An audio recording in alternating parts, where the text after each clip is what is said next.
Welcome है, आप सभी का स्वागत है। मैं उम्मीद करता हूँ आप सभी अच्छे होंगे। आज का हमारा टॉपिक है फंक्शंस ऑफ पॉलिटिकल पार्टीज।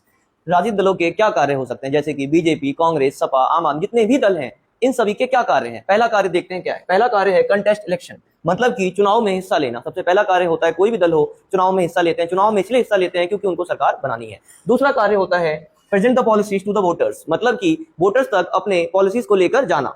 तीसरा कार्य है लॉ मेकिंग, कानून बनाना। सपोज करते हैं अभी मोदी गवर्नमेंट है, सेंट्रल गवर्नमेंट में, वो सरकार में कोई भी कानून बनाना है, लॉ मेकिंग करनी है, तो जो वर्तमान में सेंटर में गवर्नमेंट में पावर में होती है वही सरकार बनाती है।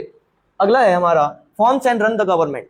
जो सरकार जिसको मेजोरिटी मिलती है, सपोज कर दिल्ली में 70 सीटें विधानसभा, कितनी सीटें हैं? 70।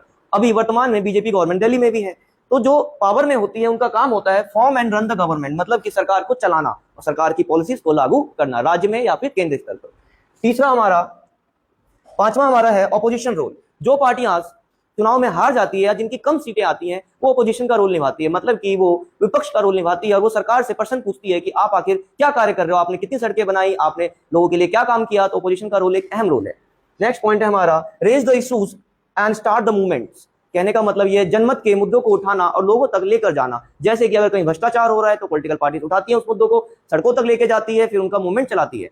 लास्ट हमारा है रीच वेलफेयर प्रोग्राम्स। जमीनी स्तर तक ऐसे प्रोग्राम्स को लेके जाना जो प्रोग्राम लोगों तक पहुंचना बहुत जरूरी है, जैसे कि मनरेगा की योजना हो गई और बहुत सारी योजनाएं हो गई जो सरकार ग्रास रूट लेवल तक सरकार जनता तक लेकर जाती है। उम्मीद करता हूं आप सभी को समझ आया होगा। धन्यवाद।